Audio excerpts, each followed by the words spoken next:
TJ and I just having great conversations. So, TJ is a coach, and you were always a thinker as a player and thinking about the player's health and well-being. And you were just telling me during the break, Cincinnati Bengal training camp with Marvin Lewis was rough. Brutal. Okay. And then, did you have a camp with Pete Carroll? Yes. Not as rough? It wasn't as bad, no. Okay. How about Raider camp? No, I didn't. That was a lockout. Oh, so there you go. Didn't work out. Yes. By the way, it is a different world we live in. There's no two-a-days at the college level anymore.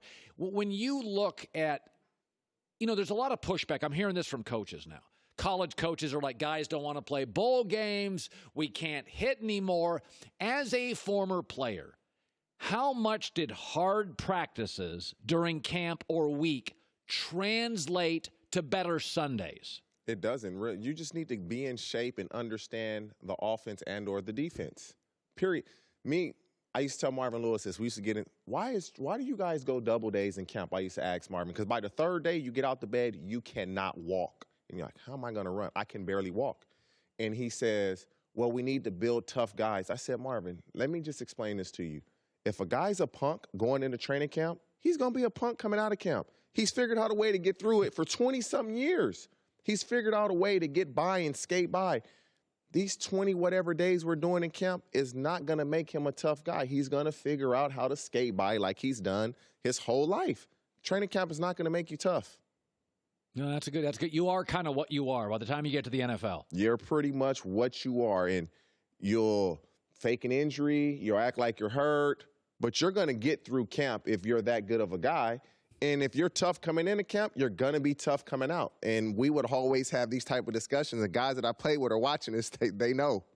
You'd have them with Marvin. Oh, I would have them with Marvin all the time. Guys were scared to talk to Marvin. You and Carson Palmer weren't. No. I probably talked too much. That was my problem. But I would be the voice for the locker room. Guys would complain about stuff. I'd go take it to Marvin because they would be afraid to. And I wasn't. And some of it was warranted and others it wasn't, but I would still go take it to him. I love that. That's why you're a good talker. That's why you're good on this show. Try to be. Yeah, that's good. Why you're a good parent.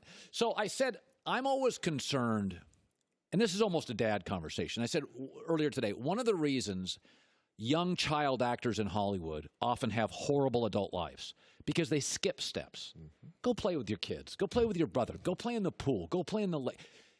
But in Hollywood, 9 years old, you're on a movie set. And it's like, that's not healthy. I don't like where NBA guys go 1 year of college, and now you're in private jets. You can't even go to the bar in the hotel. You're skipping steps. Freddie Kitchens, my concern is he skipped steps. We look at Sean McVay and go, oh, he came out of nowhere. Sean McVay was a position coach, a coordinator for 3 years, then a head coach. Freddie Kitchens has never been a coordinator.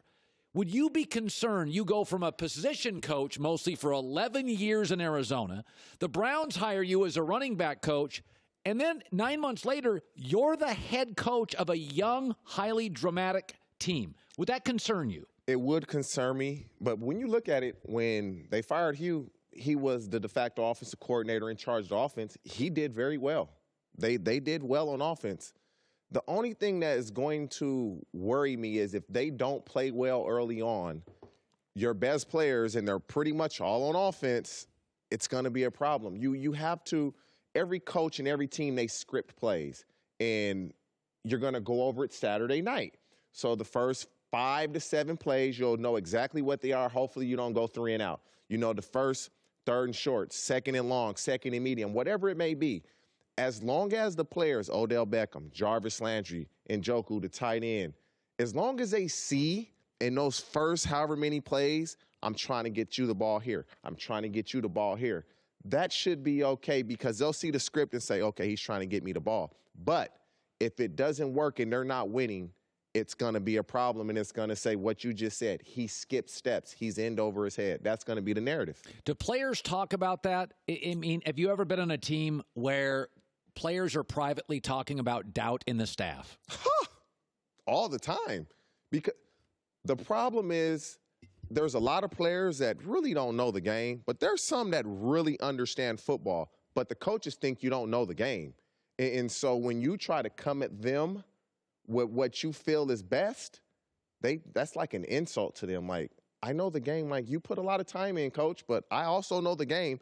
They look at you like, you don't know the game like I do. And yes, that's 100%. If a coach doesn't know what he's doing, he will get talked about a lot in the locker room. If I said on average, go to an NFL coaching staff, 16 coaches on average, how many are great, how many are average, and how many are over their head?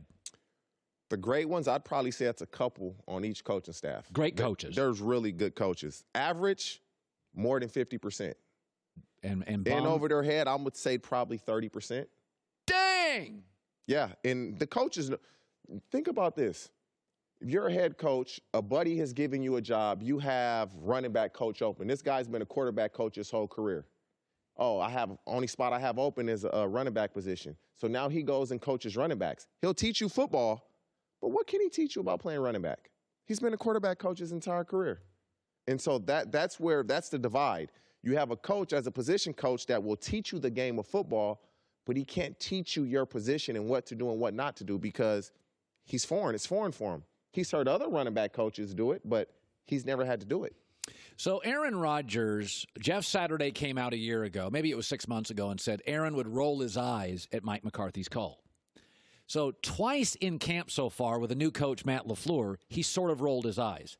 He criticized publicly the audible system, and then yesterday comes out, or the day before, in terms of the joint practices, and said they were kind of stupid and they don't help. So twice now with his young coach, he sort of publicly said, kind of the equivalent of an eye roll, like audible systems, joint practices. And I say this, to me, that's the gap with him and Brady. Brady's been pissed for 18 years. He's been upset. He doesn't like his new contract. But Tom's able to massage the message publicly so it lands as, this is just, I'm just a guy. I'm just another player. Aaron wants you to know I'm not another guy.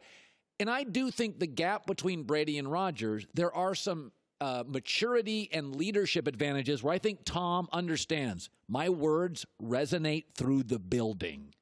Aaron doesn't give a rip how they resonate through the building. Is that a fair criticism?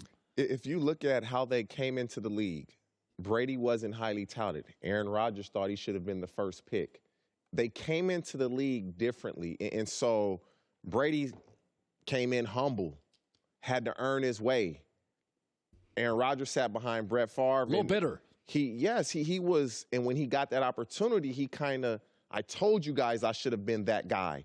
And so for me, when I look at this, it's really odd that he would publicly say it, whereas Brady, he might vent at home, but he's not going to vent publicly about these type of things. I'm just shocked that he would actually publicly say these practices are stupid. It's a waste of time. Like, number one, you're a quarterback. It has no effect on you. You're not getting hit. All you're doing is throwing the ball. For everybody, it's harder for everybody else. The guys running down on special teams, 60-yard sprints, did they come to him and say, man, I'm really tired. This is really tough. And is he talking for them? Or is he just saying, I think this is stupid. Don't do it again. You don't know. When you made comments in your career, because you're an outspoken player, you would go into Marvin Lewis's office. You would talk with teammates. Did you ever make public comments, or were you aware? And you didn't live in the big social media era, but were you willing to go public?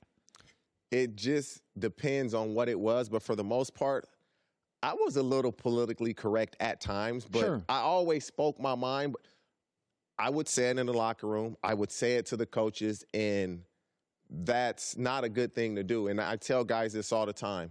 Shut your mouth, play football. If you want to play a long time, once you get to year 10, 11, 12, shut up. Because as soon as they think you're declining, you getting out of here. And that's what's going to happen to Aaron Rodgers. Soon as he declines, we ain't got time for you. Yeah. Listen, I always heard a rumor years ago that player representatives, Kevin Moai was a player representative, that was a dangerous position to take. I was one for 7 years. You sit in the room with owners, and they're like, yeah, is this you guy? go to the combine, you have meetings. I was on You were a player rep for 7 years. 7 years. I was on a committee with Roger Goodell when we were Cincinnati. We kind of started all the troublemaking back then and how to navigate through that. Did you ever feel a little resentment from coaches, or the microscope was on you a little? looking back on it, maybe at the time, no, I thought I was being helpful. But, you know, now that you think about things that have transpired, you say, wow, because I am outspoken, and you want to look out for the players, but sometimes it's okay to just shut your mouth. And I didn't do that. You know, it's funny, even when players talk politics. Malcolm Jenkins for the Eagles talked politics, but I never felt he was divisive. Malcolm's like, listen, we got to make changes in our community. I would love to work with our owners. Like, I thought Malcolm Jenkins was very mature. He's like, listen, there's some political things I feel strongly about. Let's work together. And the Eagles complied. The Eagles were like, this is the way to do it. I thought there were other players, and I don't even need to mention them, that went politics, and it was almost a shot. So the bottom line, even when you talk politics or you talk policy like there's a way to massage the message, because in the end, NFL players are mostly, outside of star quarterbacks, man, there's a lot of replaceable. The college football is giving you 200 guys, 300 guys a year. Everybody's replaceable. Coaches are human, and so they get attached to players. Why do you see when coaches leave a team, they bring players that they've coached before because they're familiar with them. You're familiar with them. And so you want to be able to get along with Malcolm Jenkins. You got to galvanize the locker room. You got to get along with the defense. You got to get along with the offense. But you got to get along with the black guys, which will come natural. But you got to get along with the white guys, too, because you have different interests. And people don't think about that. Like, we've been in a locker room. We play all hip-hop music. Oh, there's sometimes now we're going to play country music. Now we're going to play a little Leonard Skinner. And so you have to be able to get along. You got to go out with them, hang out with their families, go out to dinner. And people don't realize in locker rooms, guys aren't doing that. The black guys and the white guys, they all don't go out to eat together. And so the guys that can relate to both, those are the guys that lead the team, and those are the guys that people go to. I always thought one of Brady talks about in the last 5 or 6 years, in the off season, he'll get up on music and tech because he knows he's got 22-year-olds heading into the locker room and he's 42 years old. Brett Favre once joked about it. He's like, I don't have a lot in common with these new guys. It's a real thing. It's tough. They'll bring you in on what's going on. That's just what it is, man. And that's why football is the best sport you can play, because there's so many different guys come from so many different backgrounds, and you have to coexist. It's great. What was the best single locker room you ever had? Wow, probably the Ravens was the best locker room that I had been in. Wow. Yeah. Now, you weren't there very long. I was just there a year. It was the Baltimore Ravens. It was family? A great place to play, man. Why? Just from top to bottom, from Ozzie Bishotti, like, he's the owner. And he acted like he was just a regular dude. It was unreal the way, like, Baltimore was the place to be. When we say Baltimore, John and I have talked about this. When you say I always think Baltimore Ravens, well run. I don't even care what their record is. I always think of the Ravens. Unbelievable. Yeah, I always think of the Ravens as a well-run organization. I've had multiple guys on that team have become broadcasters, have become coaches. It just feels rock solid. Unbelievable. But I've never was in a bad locker room either. Really? Like Cincinnati, we had problems, but our locker room, everybody was tight. You just had some crazy people. Yeah, we just had a couple crazy people. Other teams have crazy people. They just kind of keep it under wraps. Your guys were out there. Exactly. TJ, good seeing you, buddy. Thank you. Hi, everybody. Thanks for watching. Subscribe here to get the latest from the show. Also, be sure to check out more of the best clips from The Herd or go watch a few segments from other shows on FS1.